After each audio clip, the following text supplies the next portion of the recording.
Hello दोस्तों, नमस्कार। आज का हमारा विषय है तिल की उन्नत खेती। A to Z संपूर्ण जानकारी इस वीडियो के माध्यम से शेयर करेंगे।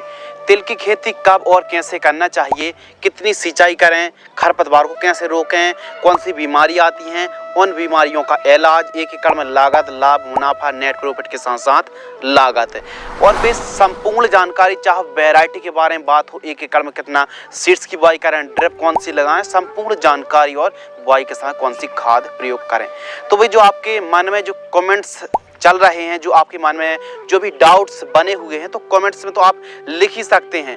कोशिश करेंगे कि आपके जो भी डाउट्स हैं सब क्लियर और कवर हो जाएं। तो इस वीडियो के माध्यम से डिटेल में A to Z संपूर्ण जानकारी दोस्तों शेयर करने वाले हैं। चैनल पर पहली बार विजिट कर रहे हैं, चैनल पर पहली बार आए हैं तो चैनल को सब्सक्राइब करें, वीडियो को लाइक करें। चलिए शुरू करते हैं।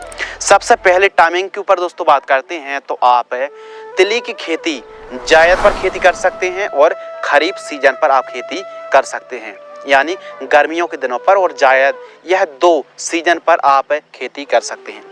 यदि जायद की बात करें, गर्मियों की बात करें दोस्तों, तो 15 फरवरी से 15 मार्च के मध्य आप बुआई कर सकते हैं और खरीफ सीजन पर आप जून से जुलाई के मध्य बरसात के दिनों पर बुआई कर सकते हैं। जलवायु और टेम्परेचर के ऊपर दोस्तों बात करते हैं तो तिल की क्रॉप के लिए मध्यम नम आर्द्र जलवायु की आवश्यकता पड़ती है और सभी प्रकार की भूमि, सभी प्रकार की जलवायु पर आप तिल की खेती कर सकते हैं। मिनिमम 22 से 25 और अधिकतम 34 से 35 डिग्री सेल्सियस टेम्परेचर काफ़ी अनुकूल माना जाता है। भूमि और खेत की तैयारी के ऊपर बात करें तो सभी प्रकार की सॉइल सूटेबल हैं, लेकिन काली मिट्टी और काली दोमट, चिकनी दोमट, बलुई दोमट भूमि बहुत ज़्यादा उपयुक्त मानी जाती है। तो तिली की एक ऐसी क्रॉप है दोस्तों कि ज़्यादा सिंचाई की साधन भी नहीं है, तो अभी आप तिली को ग्रो कर सकते हैं। खेत की तैयारी नॉर्मल तरीके से आप खेत की तैयारी करें, लेकिन बुआई के समय सल्फर बेस खाद यानी SSP 50 से 100 किलोग्राम प्रति एकड़ की दर से बुआई के समय प्रयोग जरूर करें और गोबर की खाद 2 ट्राली जरूर प्रयोग करना चाहिए।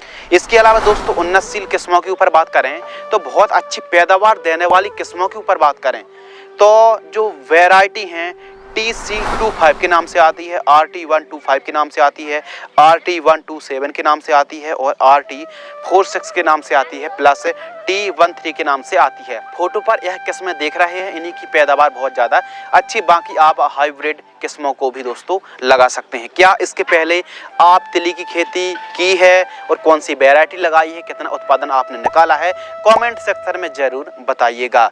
तिली एक ऐसी फसल है, तिलहनी, यह एक तिलहनी फसल है। तो तिलहनी जो फसलें होती हैं, तेल की मात्रा बढ़ाने के लिए सल्फर का जरूर प्रयोग करना चाहिए, बुआई के समय भी और फर्स्ट खाद में भी। प्रति एकड़ सीड्स के ऊपर बात करें तो 2 से 3 किलोग्राम सीड्स की रिक्वायरमेंट पड़ने वाली है। 1 एकड़ में 2 से 3 किलोग्राम सीड्स लग जाता है। बीज उपचार भी बहुत ज़्यादा जरूरी है। CM75 के बजाय आप दोस्तों कार्बेंडाजिम और मैंकोजेब जो फंगिसाइड उतनी ज़्यादा अच्छा काम नहीं कर रही है, तो 1 किलोग्राम बीजों को ट्राइकोडर्मा 5 ग्राम से बीज उपचार करने के बाद 40 मिनट तक छांव में सुखाएं। उसके बाद दोस्तों आप बुआई कर दीजिए।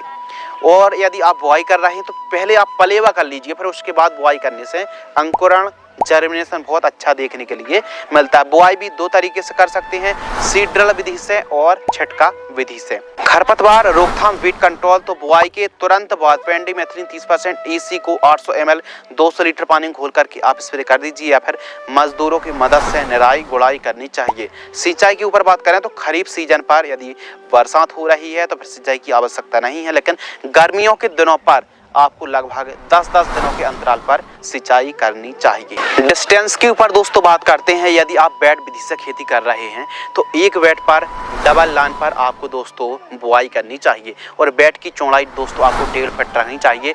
बेड से बेड की दूरी 2 फीट रखनी चाहिए। यह डिस्टेंस काफ़ी ज़्यादा अनुकूल माना जाता है, यानी लाइन से लाइन की दूरी 2 फीट बहुत ज़्यादा अच्छी है। फर्टिगेशन शेड्यूल के ऊपर दोस्तों बात करते हैं। वैसे तो तिली की फसल पर बहुत ज़्यादा उर्वरक खाद की आवश्यकता नहीं होती है, लेकिन एक अच्छी पैदावार निकालने के लिए प्रॉपर न्यूट्रिएंट की पूर्ति करना बहुत ज़्यादा जरूरी है। फर्स्ट खाद 20 से 30 दिन की फसल होती है, तो इन तीनों खादों को प्रति एकड़ जड़ों के पास देकर सिंचाई करें। सेकंड खाद 40 से 45 दिन की होती है, तो यूरिया 35 किलो, सल्फर 5 किलो प्रति एकड़ जड़ों के पास देकर सिंचाई करना चाहिए। स्प्रे शेड्यूल के ऊपर दोस्तों बात करते हैं तो तिली की फसल पर कुछ बीमारी आ सकती हैं। सीजन पर रोग बीमारी का प्रकोप ज़्यादा नहीं रहता है, लेकिन कभी कभी रोग बीमारी का प्रकोप अचानक बढ़ जाता है। तो ऐसी कंडीशन पर आपको एक काम करना है कि सबसे पहले प्रोटेक्शन के लिए यानी पेरेट्स तोता से यदि फसल को यदि आप बचाएंगे नहीं तो सुबह शाम काफ़ी ज़्यादा नुकसान पहुंचाएंगे और पैदावार को एकदम घटा देंगे। तो देसी जुगाड़ लगाकर प्रॉपर तोतों को आपको कंट्रोल करना चाहिए। और यदि बात करें सकिंग पेस्ट की तो रस चूसक कीटों के लिए येलो और ब्लू ट्रैप जरूर लगाना चाहिए।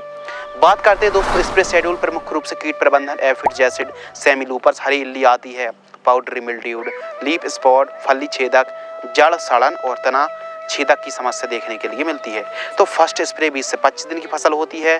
तो इन तीनों कीटनाशक को और एक फंगीसाइड है, एक प्लांट ग्रोथ प्रमोटर है, 15 लीटर पानी में घोल करके स्प्रे करना चाहिए। सेकंड स्प्रे के ऊपर बात करें तो 40 से 50 दिन की फसल होती है। तो इनको आपस में मिक्स करके स्प्रे करें।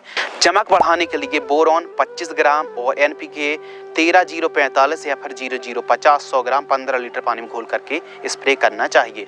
लागत के ऊपर दोस्तों बात करते हैं 8 से 10 हज़ार रुपये के आसपास लागत आती है।